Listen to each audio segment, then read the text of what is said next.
mengawali Desember memasuki bulan Natal, maka kita akan belajar satu hal terlebih dahulu dengan satu tema, yaitu iblis itu musuh kita. Sama-sama katakan, iblis itu musuh kita. Saya setuju, saya percaya Bapak Ibu kita semua setuju akan hal ini. Bapak Ibu Saudara, boleh adanya Natal, boleh adanya Tuhan Yesus lahir ke dunia hanya karena mau menebus kita dari tangan iblis. Nah, untuk itu mengawali minggu pertama bulan Desember kita akan belajar bahwa memang benar iblis itu musuh kita. Nah, kita baca sama-sama Bapak Ibu Saudara Yohanes 10 ayat 10. 3, 2 ya. Pencuri datang hanya untuk mencuri dan membunuh dan membinasakan. Aku datang supaya mereka mempunyai hidup dan mempunyainya di dalam segala kelimpahan. Nah, Bapak Ibu Saudara, ini adalah dua kontras yang ingin memberitahukan kepada kita. Iblis itu datang untuk mencuri, membunuh, dan membinasakan. Berbeda dengan tujuan Tuhan datang ke dunia, bukan mengambil kehidupan kita, bukan mengambil sesuatu yang berharga dalam kehidupan kita, tetapi justru Tuhan mau memberikan kita hidup supaya kita tidak binasa. Bapak Ibu Saudara, nah coba pikirkan kata-kata ini Bapak Ibu Saudara. Kalau Tuhan saja dicobai iblis, apalagi kita manusia. Tahukah Bapak Ibu Saudara ketika Tuhan Yesus sedang berpuasa 40 hari lamanya di padang gurun. Dan muncullah si iblis yang mencobai Tuhan Yesus. Walaupun saya tahu iblis sudah berpikir tidak mungkin Tuhan Yesus jatuh ke dalam pencobaan. Tetapi dia juga mau coba, tetap berusaha. Kita harus akui semangatnya iblis mencoba yang mustahil. Bapak Ibu Saudara, kalau Tuhan saja dicobai iblis, apalagi kita manusia. Amin. Enggak ada yang kebal cobaan di tempat ini. Tuhan Yesus dicobai ketika dia lapar, sedang berpuasa, dan kemudian iblis mengatakan, ubahlah batu itu jadi roti. Apa yang Tuhan Yesus katakan? Dijawab kembali dengan firman Tuhan. Janganlah mencobai Tuhan Allahmu.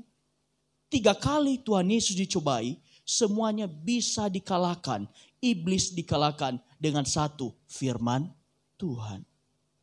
Jadi kalau mau menang atas cobaan iblis, satu kuncinya, miliki firman Tuhan. Nah, Bapak Saudara, kalau kita sudah mengerti hal ini, maka kita juga mengerti hal ini. Iblis tidak senang kalau kita intim dengan Tuhan. Iblis sangat senang kalau kita semakin dekat dengan Tuhan. Yang di iblis mau adalah kita semakin jauh, semakin tidak mengenal Tuhan. Iblis sangat senang kalau Bapak Ibu Saudara ada di tempat ini. Iblis lagi galau sekarang Bapak Ibu Saudara melihat Bapak Ibu Saudara ada di tempat ini. Tapi iblis tepuk tangan kalau Bapak Ibu Saudara sedang berada di bawah selimut. Hore, gak ibadah hari ini karena kedinginan. Tapi puji Tuhan Bapak Ibu Saudara, saya melihat Bapak Ibu Saudara yang basah-basahan tadi tetap datang ke tempat ini. Karena apa? Ada kerinduan untuk menikmati sesuatu yang luar biasa dari Tuhan. Bapak Ibu Saudara, tanpa keintiman, tanpa rasa sayang, tanpa kasih yang besar kepada Tuhan, kita akan mudah dicobai oleh iblis. Hanya hujan rintik-rintik kita bisa berhenti tengah jalan. Hanya sedikit godaan kita bisa berhenti tengah jalan enggak ibadah. Bapak Ibu Saudara, mungkin Bapak Ibu Saudara juga mengalami seperti saya. Biasanya kalau sudah mau dekat-dekat mau jam ibadah, ada saja cobaannya. Betul apa betul? Yang punya anak, biasanya ada saja urusan dengan anak yang tidak selesai. Yang ibu-ibu katakan amin. Iblis berusaha mengecoh kita lewat anak kita, lewat suami kita, lewat istri kita mungkin. Sudah dari jam 3 dandan sampai jam 6 belum selesai. Sehingga kita para suami berkata, ya udahlah kita nggak usah ibadah. Kamu make up terus sampai jam 10 malam. Ada saja caranya iblis untuk menggoda kita, untuk mengacaukan rencana kita untuk datang beribadah. Kedua, iblis nggak suka kalau kita suka berdoa. Iblis nggak suka kalau ketika engkau di dalam kamar, engkau ambil waktu, engkau sungguh-sungguh, Tuhan terima kasih untuk hari ini. Iblis mulai goda, nggak apa-apa, doa sambil tidur. Sambil tidur doa, Tuhan terima kasih hari ini, amin. Sambil tidur. Akhirnya lama-lama nggak apa-apa, lanjut besok pagi. Iblis nggak suka kalau Bapak Ibu Saudara sedang berdoa. Kemudian iblis nggak suka kalau Bapak Ibu Saudara senang menyembah Tuhan. Kalau Anda menyanyikan lagu rohani itu sesuatu yang menyakitkan bagi iblis. Ketika Anda berkata, ku bersujud dan berterima kasih. Iblis nggak senang Bapak Ibu Saudara. Iblis taruh lagu-lagu yang lain. Cium-cium boleh, pegang-pegang boleh. Tapi yang satu itu tidak boleh. Tahu kan semua lagu Bapak itu Bapak Ibu? Tahu kan? Bapak Ibu, iblis nggak suka kalau Anda nyanyi lagu rohani, memuji Tuhan, dikasih lagu yang lain. Supaya Anda tidak jadi memuji Tuhan. Dan iblis juga tidak suka ketika Bapak Ibu Saudara senang membaca Alkitab, senang membaca firman Tuhan. Karena ketika Anda baca firman Tuhan, iman Anda semakin kuat. Pengenalan Anda semakin kuat. Sehingga Bapak Ibu Saudara ini yang terjadi dan sering terjadi. Tahukah Bapak Ibu Saudara? Bagi Anda yang tidak terbiasa baca firman Tuhan. Ketika Anda baca firman ini akan jadi seperti obat tidur. Haleluya. Biasanya baca 1-2 ayat langsung mengantuk. Tapi pegang HP 1-2 jam tidak mengantuk. Baca firman Tuhan 1-2 ayat langsung mengantuk, itu seperti kipas-kipas rasanya. Kenapa Bapak Ibu Saudara? Ketika Anda baca firman Tuhan, Anda langsung bisa mengantuk, bosan. Karena ini adalah rahasia besar kehidupan dan iblis tidak mau Anda tahu apa arti kehidupan. Iblis tidak mau Anda tahu apa arti kebenaran. Sehingga dia berusaha membuat Anda malas membaca Alkitab, tetapi kuat untuk men-scroll TikTok. Bapak Ibu Saudara, jujur atau bohong, tapi inilah kenyataannya. Ketika kita sedang buka TikTok, contohnya gitu ya, nggak apa-apalah buka 5 menit aja. Dan kemudian kita scroll, karena videonya biasanya pendek-pendek. Kita scroll, lama-lama udah setengah jam, dikit lagi. Sampai 1 jam, sampai 2 jam, udah 2 jam ternyata. Bapak Ibu Saudara, iblis mencoba memberikan sesuatu yang lain supaya kita tidak pernah mau menyentuh ini. Tapi saya mau katakan kepada Bapak Ibu Saudara, kalau Anda mau menang melawan tipu muslihat iblis, Anda harus kuat di dalam firman Tuhan. Kalau Anda mau kuat melewati tantangan hidup, baca firman Tuhan. Kalau Anda mau dihibur ketika Anda mengalami banyak tantangan, firman Tuhan adalah penghiburan yang sejati. Tapi saudara, kita punya masalah, kita pergumulan. Kalau kita pergi minum-minum, kita pergi ke kafe, masalahnya bisa hilang 1 malam. Minum puas-puas, kemudian mabok, masalahnya hilang. Tapi kenyataannya ketika Anda sadar kembali, masalah Anda gak hilang, muncul kembali. Tapi kalau Anda sedang mengalami masalah, Anda pergi menghadap Tuhan, mencari Tuhan, menyembah Tuhan, menyenangkan hati Tuhan. Masalahnya gak hilang, tetapi Tuhan memberi kekuatan untuk Anda bisa melewati masalah itu. Amin. Nah, Bapak Ibu Saudara, apa sih pekerjaan iblis atau pencuri dalam hidup kita? 1, pencuri tentu kerjanya mencuri. Bapak Ibu Saudara, pencuri akan sangat mudah masuk ke dalam rumah kita kalau tidak kita tutup.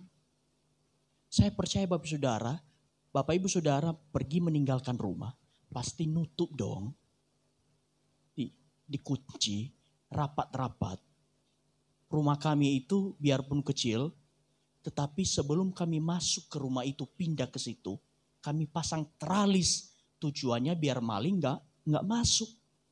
Nah, di kehidupan kita juga, kita perlu menjaga hidup kita supaya tidak mudah dicuri sesuatu yang berharga oleh iblis. Nah, apa yang dicuri? Iblis itu nggak curi nasi kita di rumah, amin.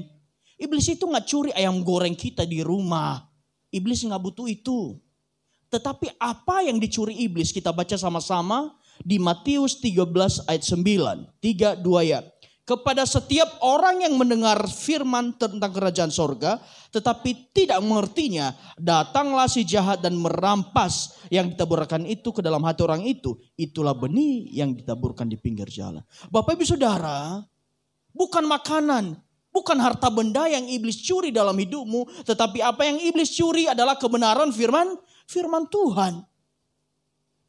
Iblis berhasil mencuri firman Tuhan apabila Bapak Ibu datang ke tempat ini dan kemudian Anda tidak dapat apa-apa.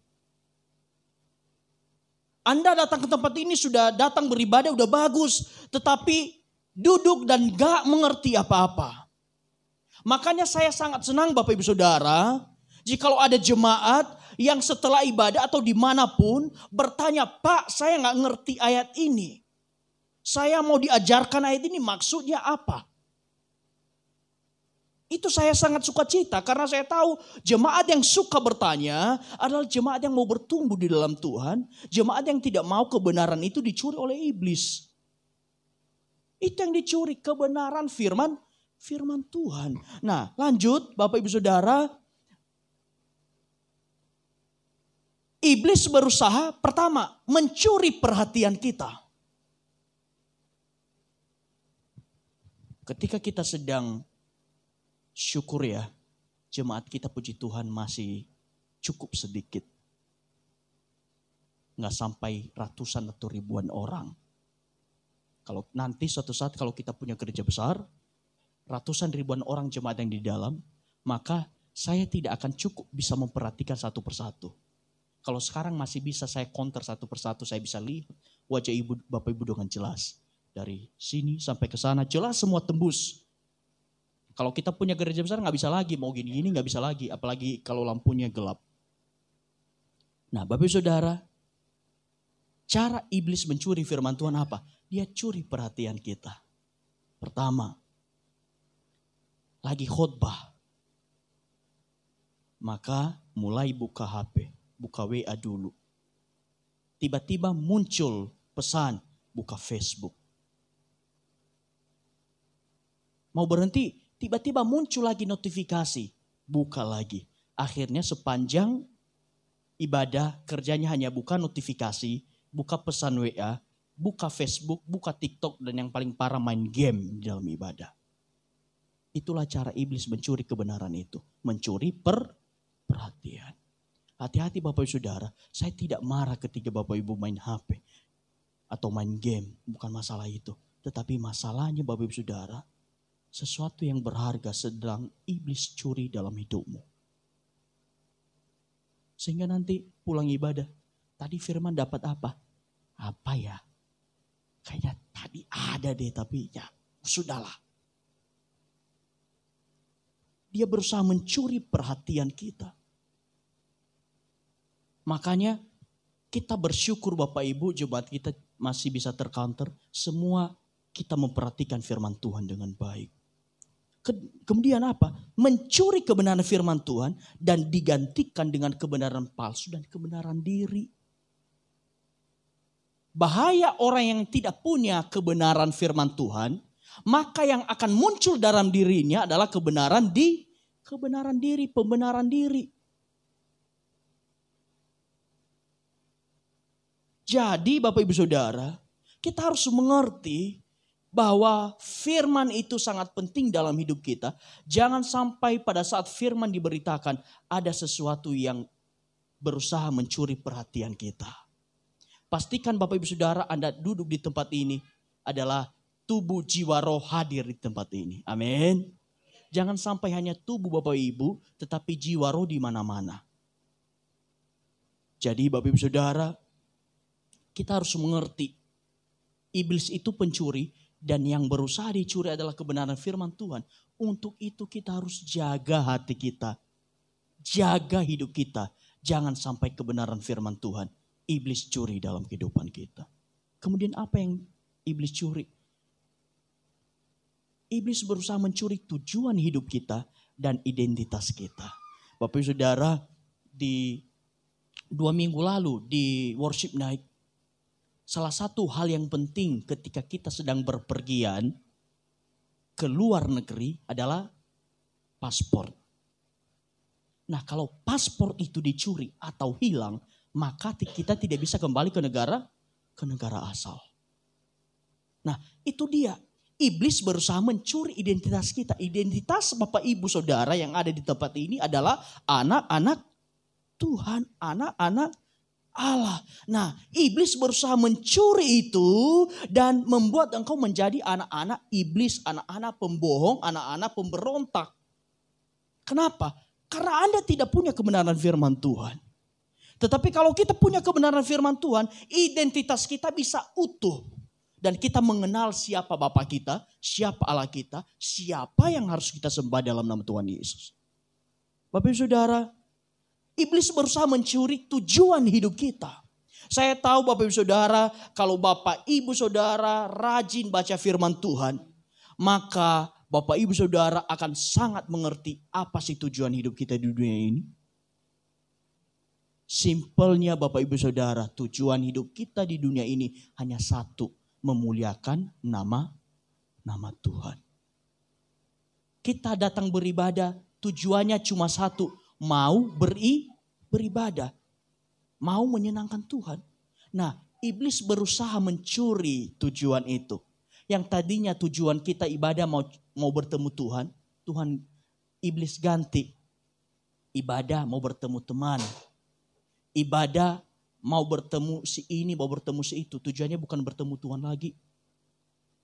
Jadi Bapak Ibu Saudara, jangan sampai tujuan hidup kita, tujuan kita berada di dunia ini, jangan sampai kebenaran firman Allah dicuri oleh iblis dari kehidupan kita. Karena kita hanya boleh melawan iblis kalau kita punya kebenaran firman Tuhan.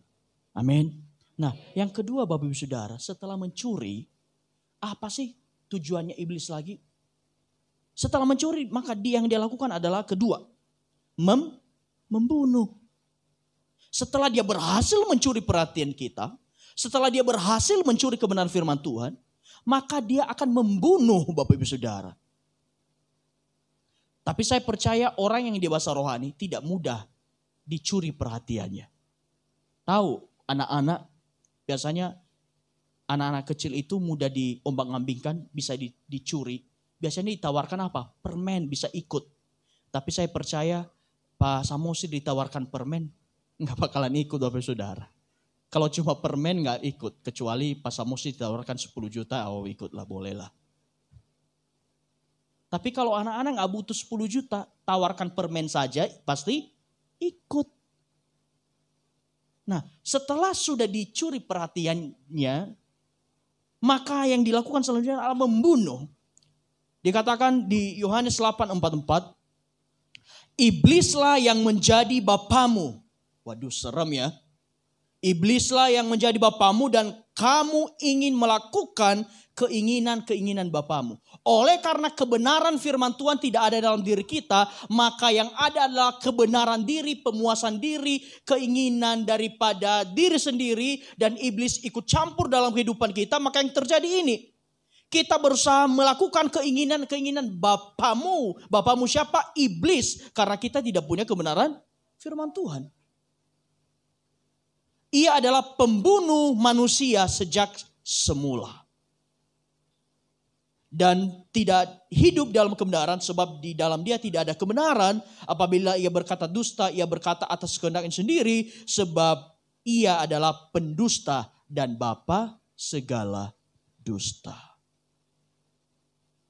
Bapak Ibu Saudara, iblis itu pembunuh dan bapa segala pendusta. Kalau kita tidak punya kebenaran firman Tuhan, Kalau hidup kita tidak mengikuti apa kata firman Tuhan, maka ayat ini yang menjadi bagian kita. Dikatakan apa? Iblislah yang menjadi bapamu. Tadi tema khotbah kita apa Bapak Saudara? Iblis itu musuh kita. Bukan iblis itu bapak kita. Waduh, gawat Bapak Saudara. Tapi firman Tuhan ini berkata, iblislah yang menjadi bapamu. Kalau kamu tidak punya kebenaran firman Tuhan, kalau kamu hanya melakukan kepuasan diri, kalau kamu hanya melakukan keinginan diri sendiri, kalau kamu hanya memuaskan segala keinginan dagingmu, maka ayat ini yang ada padamu. Bapak Ibu Saudara, yang dilakukan adalah membunuh. Apa yang dibunuh oleh iblis Bapak Ibu Saudara? Satu, dia membunuh rohmu, kamu mengalami kematian rohani. Orang yang mengalami kematian rohani masih bisa ke gereja? Masih bisa. Orang yang mengalami kematian rohani masih bisa melayani? Masih bisa. Karena kematian rohani itu tidak terlihat. Tetapi satu yang penting Bapak Ibu Saudara. Orang yang mati rohani masih bisa beribadah. Pun masih bisa melayani. Tapi dia tidak bisa merasakan hadirat Tuhan. Dia menyanyikan lagu rohani tapi rasanya kok kering ya. Dia mendengarkan firman Tuhan. Firman Tuhannya membangun. Tapi kok sama sekali tidak nempel ya. Masuk kiri, keluar kanan. Itu yang terjadi Bapak Ibu. Kematian rohani. Kematian rohani itu apa? Hilang atau rusaknya hubungan dengan Tuhan. Kita nggak bisa lagi merasakan hubungan yang manis dengan Tuhan. Coba bayangkan Bapak Ibu Saudara. Kalau sesama suami istri. Sudah gak ada lagi getaran di dalam hatinya ketika suami atau istri dia bilang. I love you. Kemudian suaminya bilang. Udah tua. Bilang I love you. Nah coba Bapak Ibu Saudara. Bilang kiri kanan. Ya, cuma suami istri ya. Jangan istri orang. Coba lihat apakah hati istri atau suamimu masih bergetar ketika kau berkata I love you. Silahkan Bapak Ibu Saudara. Bilang kiri kanan yang suami istri.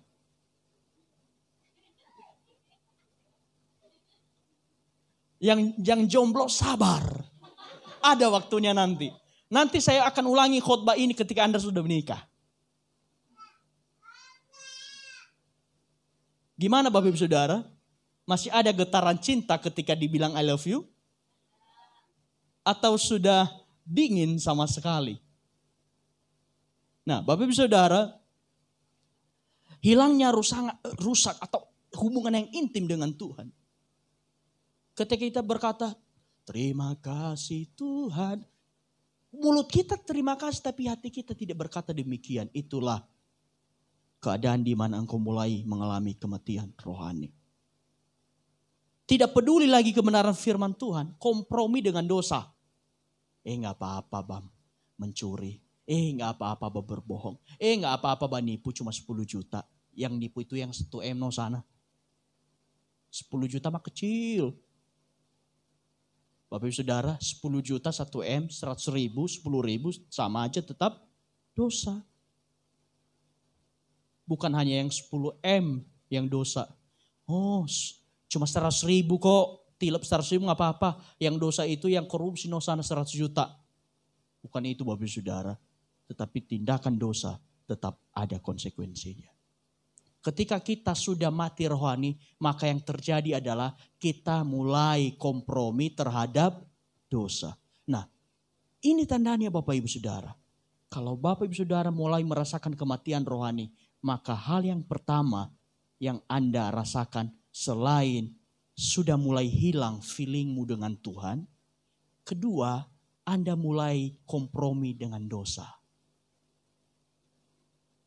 Kalau kita sudah mulai main-main dengan dosa, itu tandanya sudah berangsur-angsur terjadi kematian rohani dalam hidup kita. Tapi saya percaya Bapak Ibu Saudara, kita adalah orang-orang yang menjaga hidup tetap luar biasa di dalam Tuhan. Amin. Nah, kemudian setelah terjadi membunuh roh, apa yang dibunuh selanjutnya? Membunuh jiwa. Jiwa ini maksudnya apa? Kalau jiwa kita sudah mulai dibunuh, maka pertama yang kita akan alami adalah hal-hal duniawi menjadi alat pemuas kehidupan kita. Nongkrong di warung kopi berjam-jam sudah mulai jadi kebutuhan kita. Sedangkan beribadah sudah bukan lagi yang kita butuhkan. Pergi jalan-jalan, pergi ini, pergi itu. Pergi jalan-jalan gak dosa Bapak Ibu Saudara.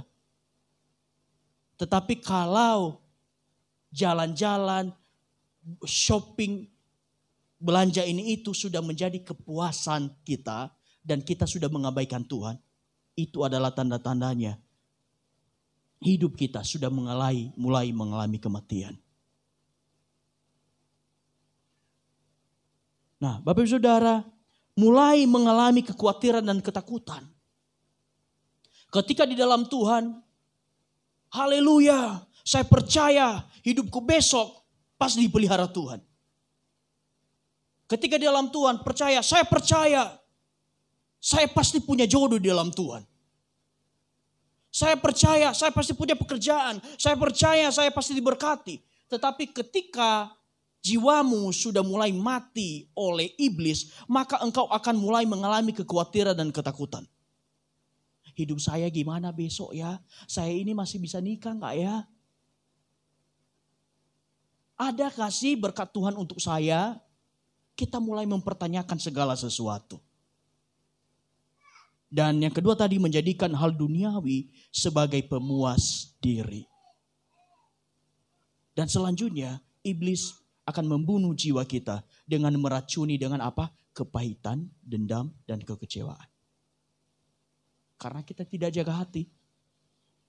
Orang yang mati jiwanya, mati rohnya, karena meneguk racun yang disebut dengan kepahitan, dendam, dan kekecewaan. Iblis mulai taruh kepahitan dalam diri kita. Iblis mulai taruh kekecewaan di dalam diri kita. Iblis mulai taruh dendam dalam diri kita. Sehingga yang terjadi apa? Tidak ada damai sejahtera. Kita datang ke gereja sudah sukacita. Kemudian ada seseorang yang mungkin kita kurang senang. Hilang damai sejahtera kita.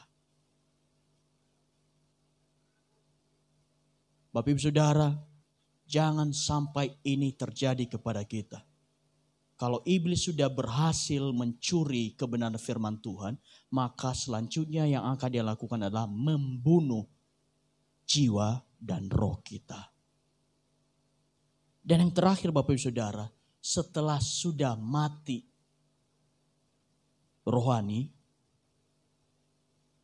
maka terakhir tugasnya adalah membinasakan. Tadi dikatakan iblis datang untuk mencuri, membunuh, dan membinasakan. Nah, membinasakan ini adalah tahap terakhir Bapak Ibu Saudara. Membinasakan itu adalah kematian total atau kematian tubuh. Binasa itu merupakan keadaan akhir jika kita tidak memiliki Yesus. Firman Tuhan berkata, Tuhan Yesus berkata, akulah jalan, kebenaran, dan hidup. Tidak ada seorang pun yang datang kepada Bapa kalau tidak melalui aku. Bapak Ibu Saudara, otomatis kalau kita tidak punya Yesus, maka kita akan binasa. Nah, keadaan di mana tidak lagi mendapat kesempatan untuk diperdamaikan dengan Allah. Orang yang mati jiwa dan mati rohaninya, dengan kemurahan Tuhan masih bisa kembali dan selamat. Tapi kalau sudah tidak percaya Tuhan, sampai pada akhirnya mengalami kematian tubuh, maka final tidak ada kesempatan lagi. Bapak Saudara boleh baca nanti dalam Alkitab. Kejadian orang kaya dan Lazarus. Ketika orang kaya itu meninggal dengan hidupnya yang tidak sesuai firman Tuhan, maka dia bilang kepada Tuhan, kasihlah lagi saya kesempatan supaya saya dapat bertobat dan dapat mengatakan kepada saudara saya yang lain supaya mereka bertobat. Tuhan bilang apa? Kamu sudah tidak punya kesempatan. kesempatan kita untuk hidup berkenan kepada Tuhan hanya sampai kita masih hidup. Kalau kita sudah mati, berarti total, kematian total, tidak bisa lagi diselamatkan. Bapak Ibu Saudara, untuk itu, selagi kita masih ada di dunia ini, marilah kita menyenangkan hati Tuhan. Amin. Marilah kita intim dengan Tuhan. Marilah kita suka baca firman. Marilah kita suka menyembah Tuhan. Supaya iblis tidak mudah mencuri perhatian kita.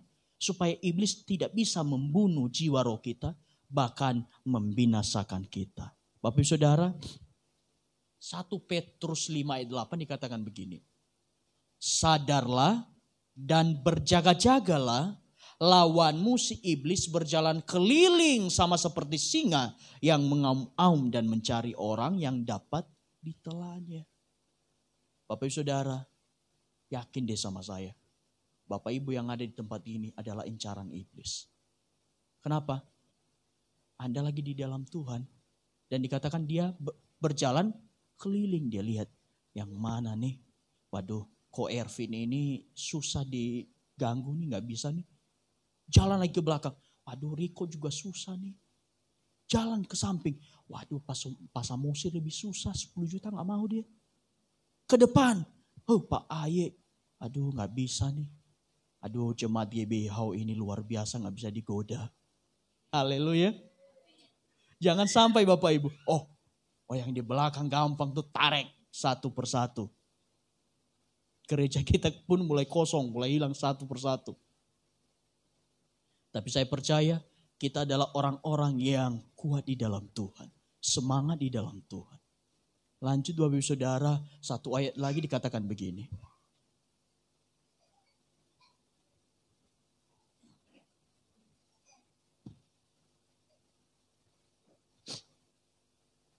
Yakobus 4 ayat 7, kita baca sama-sama 3, 2 ya.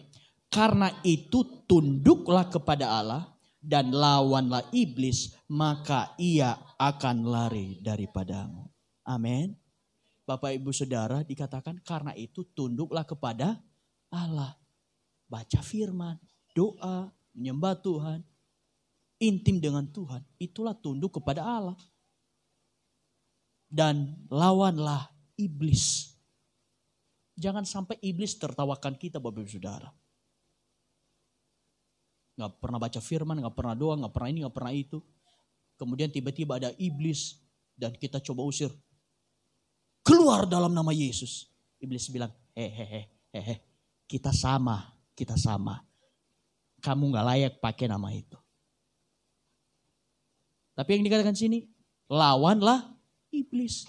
Untuk melawan dikatakan kita harus punya perlengkapan senjata Allah di dalam diri kita. Kita harus punya firman. Bagaimana cara Yesus melawan iblis? Dengan punya firman. Saya percaya Bapak Ibu Saudara akan menang melawan iblis kalau Bapak Ibu punya firman. Bapak Ibu Saudara, ketika saya kuliah, saya pernah doakan orang yang kesurupan. Udah rame-rame itu di dalam ruangan. Beronta-ronta dia. Kemudian karena teman-teman tuh udah tahu kami pelayanan, ditelepon. Kemudian setelah ditelepon, datanglah. Kemudian kami suruh orang keluar. Doakan dalam nama Tuhan Yesus, sembuh. Saya bilang, kenal saya? Iya Bang Puli, kamu udah sembuh. Bapak Saudara, coba kalau kita gak punya firman, doakan dia, dalam nama Tuhan Yesus keluar. Nyahut dia, saya gak mau, kita sama. Kan susah Bapak Ibu Saudara. Jadi Anda harus punya firman kalau Anda mau menang lawan iblis. Amin. Puji Tuhan sampai sekarang Bapak Ibu Saudara, 7 tahun saya ada di rumah, itu satu kali pun gak pernah ada yang namanya bunyi ini, bunyi itu, sama sekali gak pernah. Satu kuncinya ketika saya pindah rumah, sebelum pindah rumah pagi-pagi saya dan istri saya, kami naikkan pujian penyembahan di rumah itu. Gak aneh-aneh Bapak Ibu Saudara. 7 tahun sudah di rumah itu, tidak pernah ada bunyi sama sekali. cuma pernah satu kali, maksudnya begini. Karena pindah pertama kali dan orang itu masih sepi. Istri saya itu takut kalau ada orang yang macam-macam, akhirnya dikasih gelas di gagang pintu. Saya bilang ke dia, jangan sampai nanti kita yang pecahin tuh gelas ya, karena kita yang buka. Dikasih gelas, yang penting goyang dikit pasti jatuh tuh. Itu yang terjadi karena di perumahan kami itu dulu kami termasuk angkatan pertama yang pindah. Kami cuma di S19, kemudian ada satu rumah lagi yang pindah. Jadi masih kosong, masih hutan-hutan. Jadi istri saya bukan takut, kami tidak takut setan. Takutnya apa? Takut ada orang yang ngacau. Ditaruhlah gelas di dalam gagang pintu. Itu goyang sedikit, hancur gelasnya. Tapi puji Tuhan, bangun kami pagi. Puji Tuhan gelasnya masih utuh. Jadi Bapak Saudara, tunduklah kepada Allah, punya firman Tuhan, intim dengan Tuhan, maka engkau bisa melawan iblis. Amin. Nah, satu tulisan lagi Bapak Saudara, saya mau ini kita renungkan sama-sama. Iblis datang untuk mengambil kehidupan kita. Tadi katakan mencuri, membunuh, membinasakan. Dia berusaha mencuri damai sejahtera kita. Dia berusaha mencuri segala sesuatu yang berharga dalam hidup kita. Keselamatan kita dia berusaha curi. Karena dia sudah pasti tidak selamat. Tetapi bayangkan ini. Tuhan datang untuk memberi kita hidup. Bapak Saudara. Kalau Tuhan Yesus hidupnya saja diberikan untuk kita. Apalagi kesehatan, keuangan, makanan, minuman, rumah dan lain-lain. Bukankah Tuhan selalu rindu memberkati kita? Amin. Jadi Bapak Ibu Saudara, pemberian tertinggi adalah hidupnya sendiri. Dan Tuhan Yesus lahir di dunia, mau mati di kayu salib. Itu untuk mau menebus kita dari kebinasaan. Sesuatu yang tidak bisa Tuhan lakukan dari jauh. Kalau cuma masalah memberkati kita dengan makanan, minuman ini dan itu. Sangat mudah untuk Tuhan bisa berikan untuk kita.